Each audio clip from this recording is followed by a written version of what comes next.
Hi guys, good morning to all of you and welcome all in your PD education platform. जैसे कि आप लोगों को ज्ञात है, हम सॉइल मैकेनिक्स स्टार्ट किए हैं और ये हमारा लेक्चर 6 है सॉइल मैकेनिक्स का।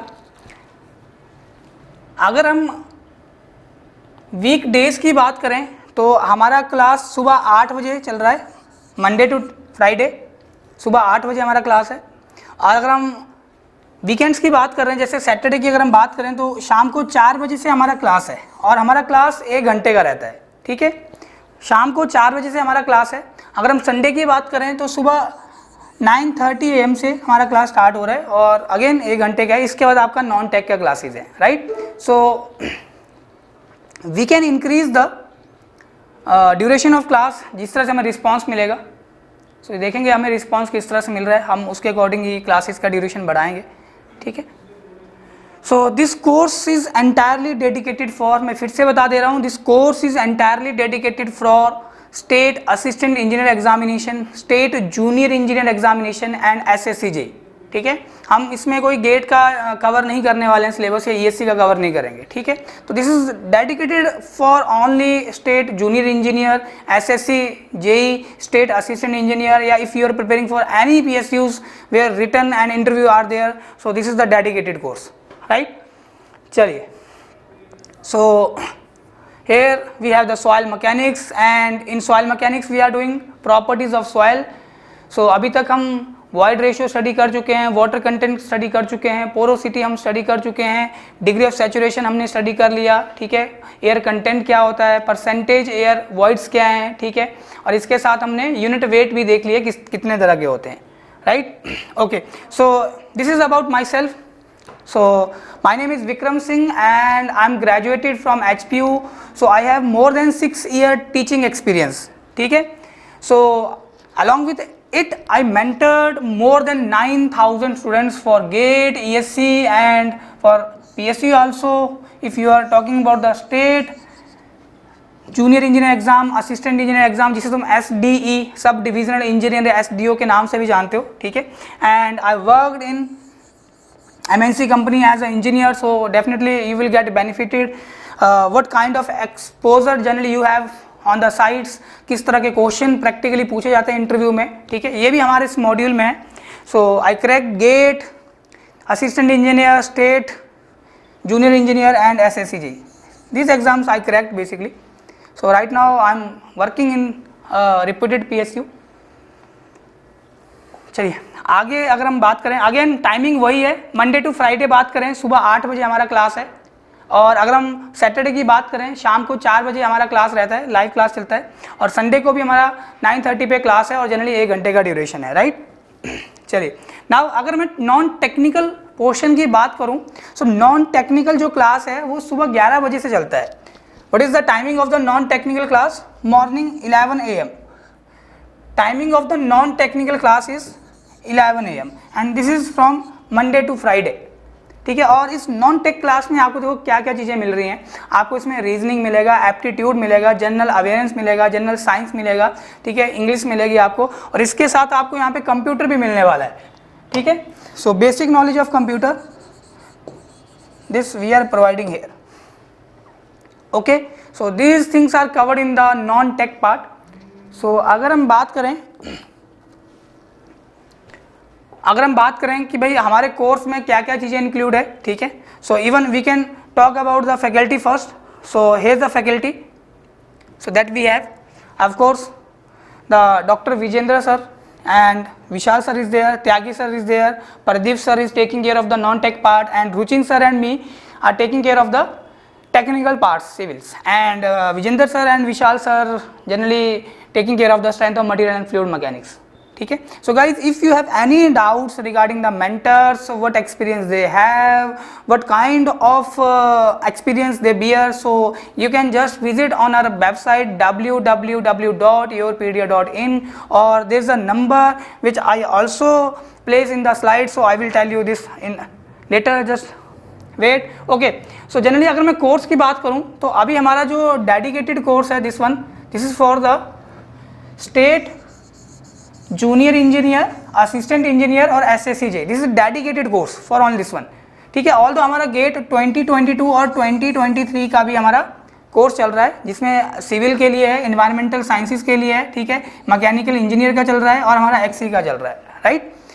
सो अगर मैं कॉस्ट की बात करूं, सो एक महीने का जो कॉस्ट है वो 1000 रुपये से भी आपको कम बैठेगा, ठीक है, because 11,000 is the cost of this module and it is valid for 1 year. मैं यहाँ पे एक चीज़ और करेक्ट करना चाहूँगा, 1 साल के बाद ऐसा नहीं है कि आपको इसमें एक्सेस नहीं मिलेगी, आपको कोई चीज़ नहीं मिलने वाली जब तक आपका सिलेक्शन नहीं हो जाता। Till selection you will get benefited, ठीक है, जब तक आपका सिलेक्शन नहीं हो जाता आपको ये सारी चीज़ें मिलेंगी। और हमारा जो फोकस है that is only and only selection of the student, ठीक है, हमें चाहिए सिलेक्शन। और ऐसा नहीं है कि तुम रिटन क्वालिफाई कर दिए, जब इंटरव्यू का बात आया तो तुम इंटरव्यू में अच्छे से अगर परफॉर्म नहीं कर पाओगे डेफिनेटली आपका सिलेक्शन नहीं होगा। So we are also giving here interview guidance also, what kind of question generally asked in the interviews, how you have to perform in the interviews, ठीक है, ये सारी चीज़ें हम आपको इस मॉड्यूल के अंदर बताएंगे, राइट। चलिए, तो get our special 1 year selection module at just 11,000 only. So if you do calculation you will find the cost of this module per month is just less than 1,000 rupees, okay. And here we have some selections kind of achievements, और ये कुछ ही हमारे पास अभी achievements है। we have a lot of list of students, ठीक है, मैं इसलिए बोल रहा हूँ आप वेबसाइट पे विजिट कर सकते हो, website www.yourpedia.in, right. So you can visit the website and you can check all the things. These are few list of students who get selection in reputed organization like NPCIL, ISRO, Coal India Limited and SAIL, ठीक है। तो बेटा हमारा यही last जो M रहता है वो है selection. So okay, what you get in course or what we are offering in this module, so of course technical classes, ठीक है, me and Ruchin sir, Vijender sir is there, Vishal sir is there and Pradeep sir is taking care of the non-tech classes. So you will get the technical as well as non-tech classes, okay, you will get the technical as well as non-tech. This is a technical one and this one is a non-tech part, ठीक है। and of course we will give you the interview guidance again, as I told you earlier, interview guidance में हम इस module के अंदर आपको provide करेंगे। Okay, if somewhat how, अगर आप कोई लाइव क्लास नहीं लगा पा रहे हो, रीज़न मान लो कोई नेटवर्क इशू है या मान लो आप उस वक्त किसी जरूरी काम में सम्मिलित हैं, ठीक है, आपके पास इतना समय नहीं है, यार मेरा क्लास मिस हो गया ड्यू टू सम रीजन, कुछ भी हो सकता है। So you will get all the lectures in recorded form, so video lectures up to 300 hours are there, okay. So along with this recorded lectures we have online test series, ठीक है, extremely important. अगर तुम कोई subject तैयार किए हो और अगर तुम उसके क्वेश्चन नहीं लगाओगे, सो अगेन तुम्हारा जो प्रेपरेशन होगा कहीं ना कहीं वो अप टू मार्क नहीं रहेगा, राइट। तो चलिए, next we have the practice question e book, ठीक है, ये भी आपको मिलेगा इसी मॉड्यूल के अंदर, ठीक है, जिसमें आपको एक प्रैक्टिस बुकलेट दिया जाएगा, ठीक है। जो ऑनलाइन टेस्ट सीरीज है उसके अलावा आपको एक प्रैक्टिस ई बुक मिलेगा और साथ में आपको कुछ स्टडी मटेरियल भी देंगे, that is kind of E material and this is the interview preparation, all the things covered in this module. So now you can imagine you are getting all the things less than 1,000 rupee per month, okay. So as I told to you, so you can visit our website www.yourpedia.in. so आप इस website पे visit कीजिए, आपका कोई भी doubt है कि भाई मुझे कौन सा कोर्स लेना चाहिए, basically we have different courses, अगर आप वेबसाइट पे विजिट करोगे you will find all the module list there. So okay, मुझे इंटरव्यू के लिए किस तरह से प्रिपेयर करना है, अच्छा मुझे स्टेट जूनियर इंजीनियर के लिए प्रेपरेशन करना चाहिए या असिस्टेंट इंजीनियर एग्जाम के लिए प्रेपरेशन करना चाहिए, क्या मैं एक ही प्रेपरेशन से दोनों एग्जाम निकाल सकता हूँ या निकाल सकती हूँ, like that question. So you can ask directly with the mentors, you can interact with the mentors by directly calling on this one number, right. So this is the things which I explained in earlier lecture also. So चलिए start करते हैं अपने lecture. हम properties of soil की बात कर रहे थे and this is our lecture 6, this is lecture 6, ये छठा लेक्चर है प्रॉपर्टीज ऑफ सॉइल में। और आज के लेक्चर में हम बात करेंगे स्पेसिफिक ग्रेविटी की। किसकी बात करेंगे हम? स्पेसिफिक ग्रेविटी की। We will talk about specific gravity.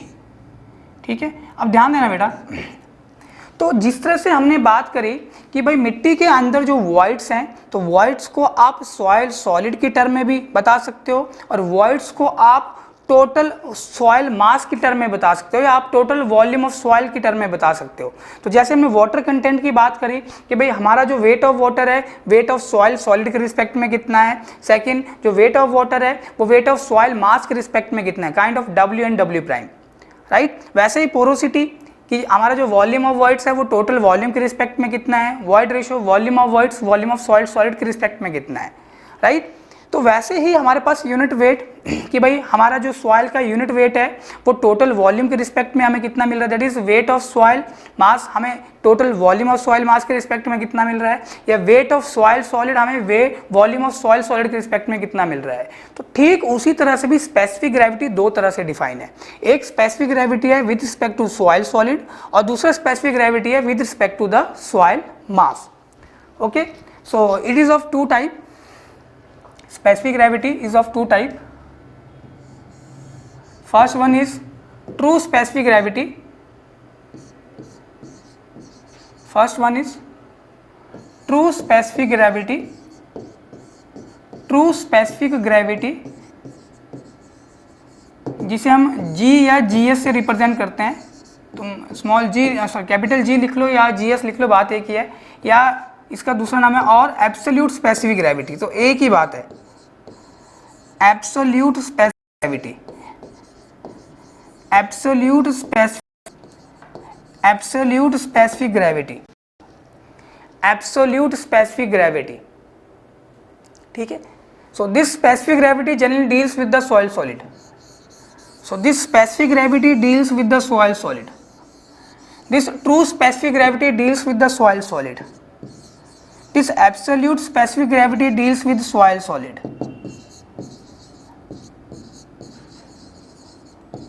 right? Okay, and second we have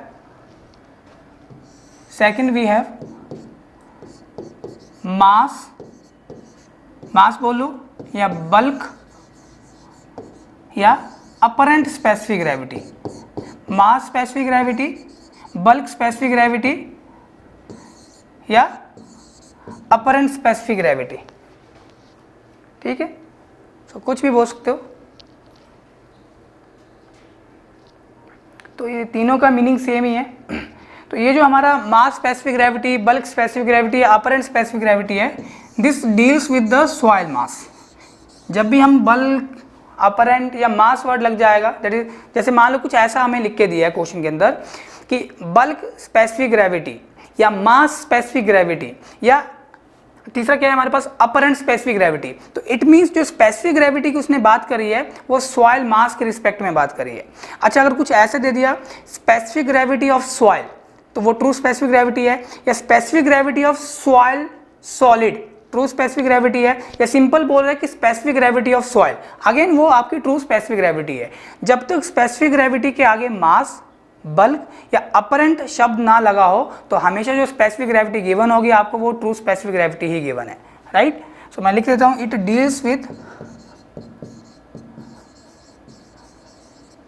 deals with soil मास। ये किससे डील करती है? सॉइल मास से, right. It deals with soil mass, it deals with soil मास। तो चलिए, तो डिफाइन करते हैं सबसे पहले हम स्पेसिफिक ग्रेविटी को, that is true specific gravity या absolute specific gravity.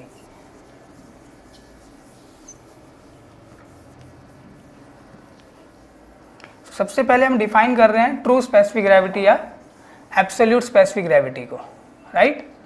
So let me right here true specific gravity. तो किससे रिप्रेजेंट करोगे? या तो तुम G से रिप्रेजेंट कर सकते हो या तुम GS से रिप्रेजेंट कर सकते हो, राइट। तो किस तरह से डिफाइन है? बाय डेफिनेशन अगर हम चलें तो this true specific gravity is the ratio of what? Is the ratio of unit weight of soil solid, is the ratio of, ऐसा लिख देता हूँ, चलो, this true specific gravity is ratio of unit weight of soil solid, किसका unit weight? Soil solid of a given volume, of a given volume, of a given volume to unit weight of water, unit weight of standard fluid लिखता हूं पहले तो, unit weight of standard fluid, unit weight of standard fluid. तो ये soil mechanics में जो standard fluid है it is water, और ये केरोसिन भी हो सकता है। जैसे हम सीमेंट की स्पेसिफिक ग्रेविटी की बात करते हैं तो हम वहाँ पे स्टैंडर्ड फ्लूइड अपना केरोसिन लेके चलते हैं, ठीक है। Standard fluid of same volume, standard fluid of same volume, ठीक है।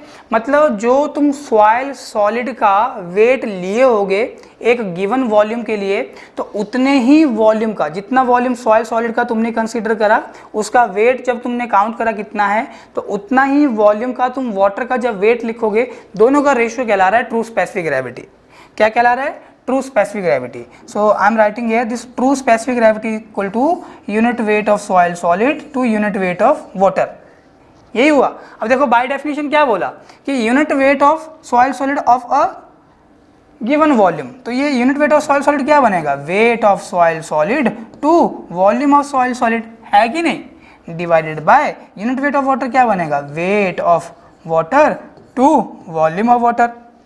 And as per the statement, जो हमने स्टेटमेंट लिखा है कि it is the ratio of unit weight of soil solid of a given volume to unit weight of water of same volume.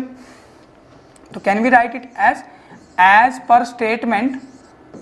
क्या हम कुछ ऐसा लिख सकते हैं क्या? देखो as per statement comma we can write it like this one, volume of soil solid equal to what? Volume of water, है कि नहीं? यही तो है अकॉर्डिंग टू स्टेटमेंट। तो यहाँ पे अगर तुम थोड़ा चीज़ों को समझ पाओ तो यहाँ पे जो ट्रू स्पेसिफिक ग्रेविटी है it is equal to ratio of weight of soil solid to weight of water, है कि नहीं? या तुम्हें पता है W equal to what? mg। तो यहाँ पे तो mass of soil solid into gravitational acceleration upon mass of water into gravitational acceleration, g से g तुम्हारा कैंसिल आउट हो जाएगा। तो यहाँ पे हम बोल सकते हैं it is the ratio of mass of soil solid of given volume to mass of water of the same volume, right. और इसका कोई यूनिट नहीं होगा, ये वेट टू वेट का रेशियो है, या मास टू मास का रेशियो है, या unit weight to unit weight का रेशियो है, राइट। इतनी चीजें क्लियर हैं? तो अब इसमें तुम एक चीज और थोड़ा और ध्यान रखना बेटा कि ये जो स्पेसिफिक ग्रेविटी है, अगर तुम थोड़ा चीजों को रिलेट कर पाओ, it is the ratio of weight of soil solid to weight of water. दोनों में हम वॉल्यूम सेम लेके चलते हैं, weight of soil solid of a given volume to weight of water of the same volume. तो यहाँ पे ये जो ट्रू स्पेसिफिक ग्रेविटी है ये हमें ये बता रही है कि भाई वाटर के रिस्पेक्ट में ये चीज़ कितनी हल्की है, कितनी भारी है। That is true specific gravity represent here denseness of soil with respect to water, ठीक है। अगर स्पेसिफिक ग्रेविटी की वैल्यू मान लो, जैसे सेम एग्जांपल कि जितना यहाँ पे यूनिट वेट ऑफ वाटर का वैल्यू है उतना यूनिट वेट ऑफ सब्सटेंस का वैल्यू भी आएगा, स्पेसिफिक ग्रेविटी 1 बन जाएगा। और ये तभी होगा जब न्यूमरेटर में भी गामा डब्ल्यू और डिनोमिनेटर में भी गामा डब्ल्यू है। तो मतलब वाटर की स्पेसिफिक ग्रेविटी 1, अगर स्पेसिफिक ग्रेविटी किसी मटेरियल की 1 से ज़्यादा है तो वो पानी से भारी होगा, अगर किसी भी मटेरियल या सब्सटेंस की स्पेसिफिक ग्रेविटी 1 से कम है तो वो पानी से हल्का होगा। जस्ट लाइक अगर मैं वुड की बात करूं तो पानी में फ्लोट कर जाता है, ऑयल्स की बात करूं तो पानी के ऊपर वो फ्लोट करते हैं। सो हम एक चीज़ अंडरस्टैंड कर सकते हैं, स्पेसिफिक ग्रेविटी हमें ये चीज़ बताता है कि चीज़ कितनी हल्की है, कितनी भारी है, राइट। ओके, तो यहाँ पे तुम ये पॉइंट नोट कर लो, एक पॉइंट नोट कर लेना, इंपॉर्टेंट है। इसमें लिखना true specific gravity indicates, true specific gravity indicates that is capital G या GS लिख सकते हो तुम। True specific gravity indicates, true specific gravity indicates, true specific gravity indicates denseness of soil solid, true specific gravity indicates हमारा जो soil solid है वो कितना dense है with respect to water।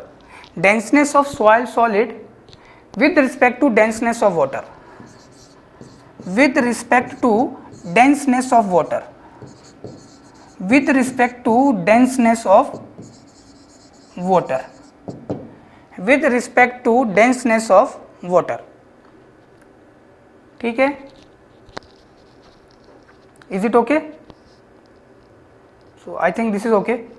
अच्छा एक चीज़ और देखो, एक तो स्पेसिफिक ग्रेविटी हमें ये बता रही है कि वाटर के रिस्पेक्ट में वो चीज़ कितनी हल्की कितनी भारी है, ठीक है, ये तो चलो क्लियर हो गया। सेकंड, अगर हमें ये स्पेसिफिक ग्रेविटी का पता है, अगर हमें स्पेसिफिक ग्रेविटी का पता है, ठीक है, कितना है उस पार्टिकुलर सॉइल सॉलिड का, और सेकंड हम सॉइल का यूनिट वेट निकाल सकते हैं। I will tell you just after this lecture, in next lecture we will study how to calculate the unit weight of soil in situ, ठीक है, कौन कौन से टेस्ट हैं, कौन कौन से मेथड हैं जिससे हम सॉइल का इन सिटू यूनिट वेट निकाल सकते हैं।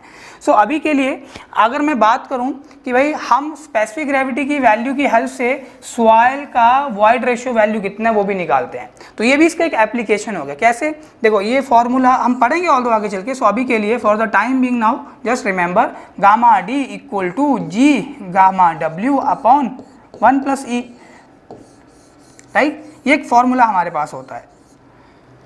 अगर मैं इस फॉर्मूले को ध्यान से देखूं तो जी क्या हो गया, ये ट्रू स्पेसिफिक ग्रेविटी है, गामा डब्ल्यू क्या हो गया, यूनिट वेट ऑफ वाटर है, this we know very well 9.81 kilo newton per cubic metre, fix value है, 1 कांस्टेंट हो गया, और ये जो मेरा ट्रू स्पेसिफिक ग्रेविटी है ये भी कांस्टेंट होता है सॉइल सॉलिड के लिए, ठीक है। अगर कोई सॉइल मास आपको गिवन है तो सॉइल मास का ये गामा डी वेरी कर सकता है, लेकिन आपका जी वेरी नहीं करेगा और गामा डब्ल्यू वेरी नहीं करता है। तो एक चीज़ तुम यहाँ से अंडरस्टैंड कर सकते हो, भाई गामा डी हमें गिवन है, ट्रू स्पेसिफिक ग्रेविटी की अगर हमें वैल्यू पता होगी, ये भी गिवन होगा क्वेश्चन है, गामा डब्ल्यू we know very well, 1 constant हो गया, so we can find the void ratio of the soil.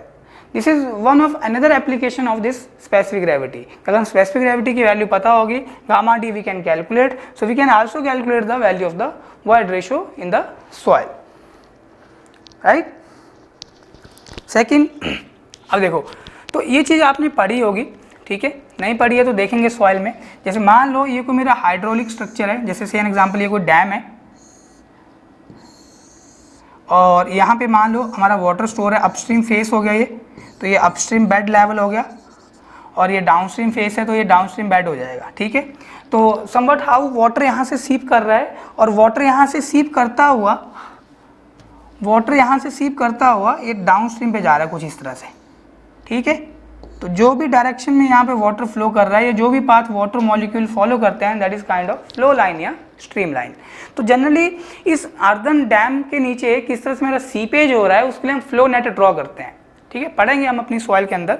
तो अभी के लिए देखो मैं क्या चीज़ बताने जा रहा हूँ कि भाई सम टाइम हमारा जो सॉइल पार्टिकल्स होते हैं ना वो भी वाटर के साथ मूव करते हैं और यहाँ से बाहर निकल जाते हैं। सो काइंड ऑफ एक पाइपिंग कंडीशन बनता है, और वो भी एक फेलियर का कारण बनता है of hydraulic structure like this dam.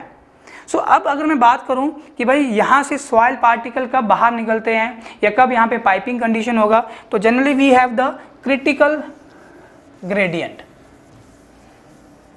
ठीक है, एक टर्म आता है हाइड्रोलिक ग्रेडियंट। तो दिस क्रिटिकल हाइड्रोलिक ग्रेडियंट जिसे हम IC से रिप्रेजेंट करते हैं, और इसे निकालने का फॉर्मूला होता है G-1/1 + E। दिस इज एक फॉर्मूला गिवन है, और किस तरह से निकलता है ये भी हम आगे चल के देखेंगे। सो अभी के लिए तो अगर तुम्हें वॉइड रेशियो पता है और तुम्हें अगर स्पेसिफिक ग्रेविटी पता है, that is true specific gravity, so you can also calculate the critical hydraulic gradient. और जो भी तुम्हारा यहाँ पे ग्रेडियंट होगा, दैट इज एट एग्जिट, जो भी ग्रेडियंट होगा, ग्रेडियंट एट एग्जिट अगर ये कम होगा किससे, क्रिटिकल हाइड्रोलिक ग्रेडियंट से, तो piping condition will not occur generally.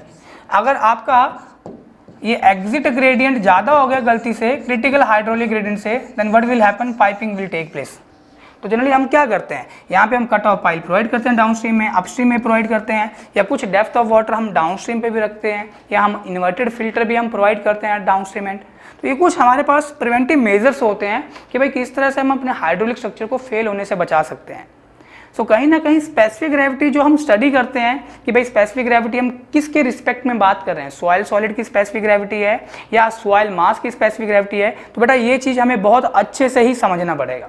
और क्वेश्चन को ध्यान से पढ़ेंगे कि क्वेश्चन में उसने स्पेसिफिक ग्रेविटी किसकी बात करी है, सॉइल सॉलिड है, दैट इज हम सॉइल सॉलिड के रिस्पेक्ट में बात कर रहे हैं, या मेरे पास सॉइल मास है, दैट इज हम होल सॉइल मास की बात कर रहे हैं, राइट। तो ये चीज़ें थोड़ा हमें ध्यान में रखना होता है। चलिए सो अगर मैं बात करूं फॉर इनऑर्गेनिक सॉइल, किसकी बात करें अगर इनऑर्गेनिक सॉइल की, चलो so let me rub this one. अगर हम बात करते हैं इनऑर्गेनिक सॉइल, तो इनऑर्गेनिक सॉइल से भाई तुम क्या समझते हो? इनऑर्गेनिक सॉइल, तो जनरली इनऑर्गेनिक सॉइल ऐसी सॉइल है जिसमें ऑर्गेनिक कंटेंट नहीं होगा। ऑर्गेनिक कंटेंट नहीं होगा बोलने मतलब क्या है भाई, उसमें तुम्हें क्या मिलने वाला है, एक तरह से ग्रिटी टच मिलने वाला है। जस्ट लाइक अगर मैं बात करूं सैंड की inorganic, silt inorganic, clay inorganic, even clay में भी हमारा ऑर्गेनिक कंटेंट हो सकता है। ऑर्गेनिक कंटेंट जैसे मान लो उसमें घास फूस है, पेड़ पौधे की पत्तियां हैं, तो विद पैसेज ऑफ टाइम वो भी डिकम्पोज होकर एक तरह से सॉइल फॉर्मेशन में हेल्प करते हैं, राइट। तो चलो लिखेंगे for inorganic soil, for inorganic soil, bracket के अंदर लिख लो फॉर एग्जाम्पल सैंड कॉमा सिल and clay etcetera. For example sand, silt and clay etcetera, comma true specific gravity range. जो ट्रू स्पेसिफिक ग्रेविटी है ये कहाँ से कहाँ है, ये चलेगा 2.6 से लेके 2.9 तक, ये रेंज है भाई, इतना से इतना के बीच में हो सकता है। और इन जनरली जो हमें ट्रू स्पेसिफिक ग्रेविटी मिलता है इन ऑर्गेनिक सॉइल का, that is 2.65, so G equal to 2.65, ठीक है। जनरली हम ये वैल्यू लेके चलते हैं, सो लिख सकते हो this is generally taken value, generally taken. अगर हम इनऑर्गेनिक सॉइल की बात करें उसका स्पेसिफिक ग्रेविटी कितना है, तो हम फटाक से बोलते हैं 2.65। ऑल्दो हमारे पास एक रेंज है कि 2.6 से लेके 2.9 तक इनऑर्गेनिक सॉइल का स्पेसिफिक ग्रेविटी मिलेगा। कौन सा specific gravity? True specific gravity है, एब्सोल्यूट स्पेसिफिक ग्रेविटी, राइट। चलो अगर हम ऑर्गेनिक सॉइल की बात करें तो किसकी बात करें? ऑर्गेनिक सॉइल की। चलो देखो, तो लिखता हूं यहां पे for organic soil, for organic soil. अगर हम ऑर्गेनिक सॉइल की बात करें तो ये जो मेरा ट्रू स्पेसिफिक ग्रेविटी है इसका जो रेंज है वो 1 से लेके 1.2 तक है। दिस इज रेंज, मतलब अगर ऑर्गेनिक सॉइल हमें गिवन है तो उसका स्पेसिफिक ग्रेविटी 1 से लेके 1.2 तक रह सकता है, राइट। और इन जनरल हम जो वैल्यू लेके चलते हैं, ठीक है, अच्छा यहाँ 1.2 नहीं है, सॉरी इसको सही कर लेना, ये 2.2 है, very sorry, this is 2.2। In general जो हम वैल्यू लेके चलते हैं, जनरली अगर हम ऑर्गेनिक सॉइल बोले फटाक से हम आंसर रिपोर्ट करना चाहें तो हम जनरली वैल्यू जो रिप्लाई करते हैं that is 1.2, G equal to 1.2 general taken value. बेटा ये चीज़ें एग्जाम में पूछी जाती हैं, ठीक है। अगर रेंज की वो बात करें तो सही है, अगर रेंज नहीं दी है फिर आपके ये आंसर रहने वाला है। इनऑर्गेनिक के लिए 2.65 और ऑर्गेनिक के लिए 1.2, राइट। अच्छा क्या आप बता सकते हो कि सीमेंट का स्पेसिफिक ग्रेविटी वैल्यू कितना है? ठीक है, अब तुम बोलोगे सर कौन सा specific gravity, true specific gravity या मास बल्क या अपरेंट स्पेसिफिक ग्रेविटी? चलो तुम मुझे दोनों की वैल्यू बता दो भाई, ठीक है। ट्रू स्पेसिफिक ग्रेविटी भी बताओ और मुझे मास बल्क या अपरेंट स्पेसिफिक ग्रेविटी बताओ, ठीक है। तो अगर हम true specific gravity of cement की बात करें तो मैं लिखता हूं यहाँ पे फॉर सीमेंट, ठीक है। दिस ट्रू स्पेसिफिक ग्रेविटी, हाँ जी, कितना? इज इट 3.15 है कि नहीं? बताओ। सीमेंट का ट्रू स्पेसिफिक ग्रेविटी की वैल्यू कितनी है? 3.15, चेक कर लो, यही है। अच्छा अगर मैं बल्क या अपरेंट स्पेसिफिक ग्रेविटी की बात करूं तो मैं यहाँ पे जीएम लिख दूंगा उसके लिए। This is the bulk, all तो अभी हमने पढ़ा नहीं है, पढ़ते हैं ऐसे ही, बल्क या मास या अपरेंट स्पेसिफिक ग्रेविटी किसका? सीमेंट का। ये हम सीमेंट की बात करें तो ये कितना है? 1.44, ठीक है। दो वैल्यूज हैं, तो जनरली हम कौन सी स्पेसिफिक ग्रेविटी और सीमेंट लेके चलते हैं? True specific gravity. कौन सी स्पेसिफिक ग्रेविटी लेके चलते हैं? True specific gravity, right. Reason मैंने आपको पहले बता दिया है, जनरली जो सॉइल सॉलिड के रिस्पेक्ट में हम क्वांटिटीज़ को लेके चलते हैं, वो क्वांटिटीज़ का जो वैल्यूज़ होती हैं वो हमेशा ही एक स्टैंडर्ड वैल्यू कहलाती है, मतलब एक तरह से ऐसा वैल्यू बन गया जिसमें वेरिएशन बहुत ही कम होगा। ठीक है, चलो नेक्स्ट वी हैव अगर हमारा सॉइल के अंदर कुछ मिनरल मिले होंगे, ठीक है, कुछ मिनरल कंटेंट ऐड हो गया सॉइल में, कोई मिनरल्स मिल गए हैं, तो स्पेसिफिक ग्रेविटी कम होगी या बढ़ेगी, ये क्वेश्चन है। ठीक है, अच्छा अगर मैं वाटर की बात करूं भाई, water specific gravity for water, तो यह ध्यान रखना capital G true specific gravity है, तो वाटर के लिए कितना है 1 है। अगर 1 से ज़्यादा स्पेसिफिक ग्रेविटी है इट मीन्स वो चीज़ 1 से दैट इज़ पानी से भारी है, अगर स्पेसिफिक ग्रेविटी 1 से कम है दैट इज़ वो चीज़ पानी से हल्की है, राइट। चलो सो अगर मैं यहाँ पे बात करूँ कि भाई वाटर में कुछ मिनरल्स मिले हुए हैं, कुछ साल्ट मिले हुए हैं, देन व्हाट विल हैपन, तो स्पेसिफिक ग्रेविटी बढ़ जाती है।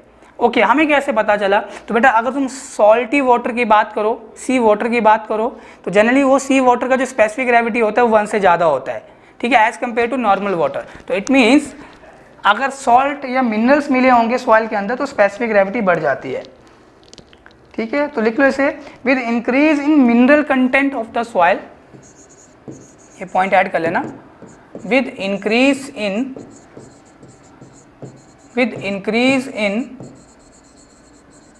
mineral content, with increase in mineral content of soil, comma specific gravity, of course true specific gravity increases, ये ध्यान रखना, specific gravity increases, right। one more thing, अब अगर मैं बात करूं कि भाई एक मेरे पास फाइन ग्रेन सॉइल है, एक मेरे पास कोर्स ग्रेन सॉइल है, तो जिस तरह से void ratio fine grain soil का हमेशा ज़्यादा होता है as compare to coarse grain soil, जिस तरह से water content fine grain soil का आपको ज़्यादा मिलता है as compare to coarse grain soil, वैसे ही स्पेसिफिक ग्रेविटी या ट्रू स्पेसिफिक ग्रेविटी या एब्सोल्यूट स्पेसिफिक ग्रेविटी ये फाइन ग्रेन सॉइल की हमेशा ज़्यादा मिलती है हमें as compare to coarse grain soil. तो चलो लिख लो इसे भी फटाक से, लिख लो specific gravity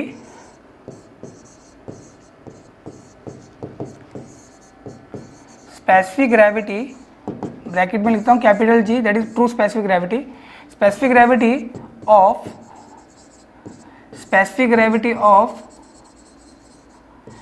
gravity of fine grand soil. तो फाइन ग्रेन्ड सॉइल में तुम किसे कंसीडर करोगे भाई, हाँ ऐसी सॉइल जो 75 माइक्रोन से पास कर रही है generally, that is a fine grain, that is silt and clay. तो specific gravity of fine grain soil is more than specific gravity of coarse grained soil,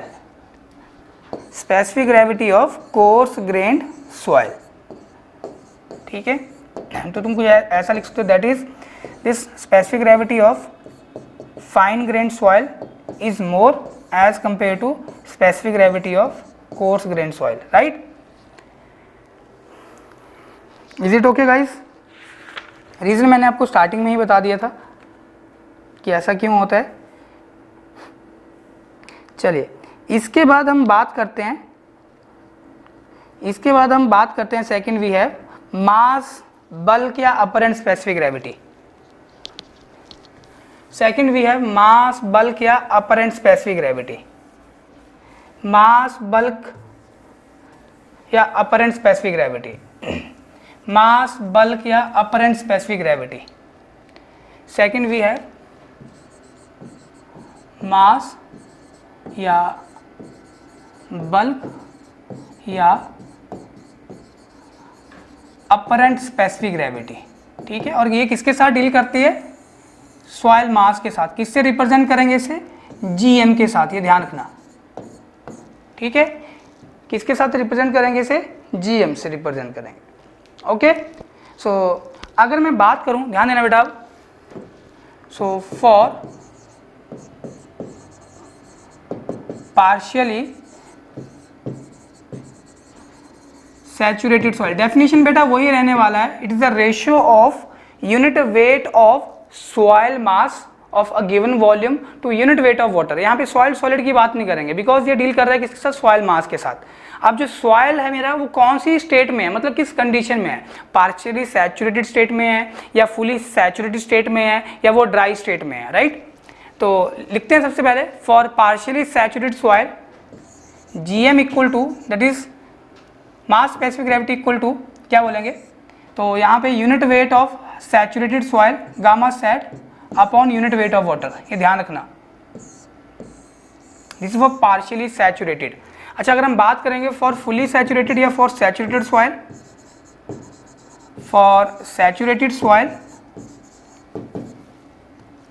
so this mass specific gravity equals to ratio of saturated unit weight of soil of a given volume to unit weight of water of the same volume, right. Third we have for dry soil,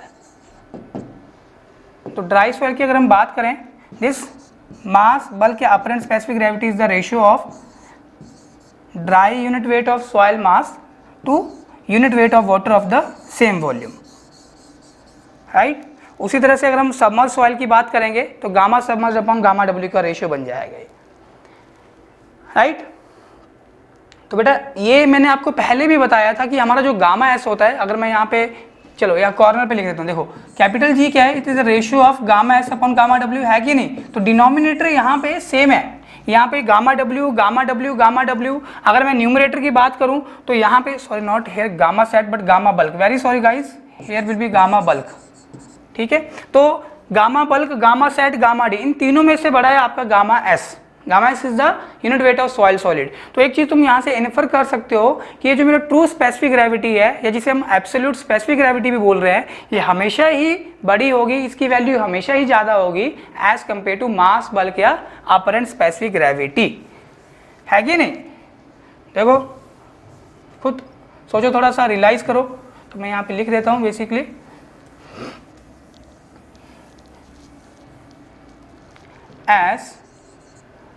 as gamma s is greater than what, gamma set or gamma bulk or gamma d, so what we can write here, this true, therefore true specific gravity is always greater than mass bulk या apparent specific gravity.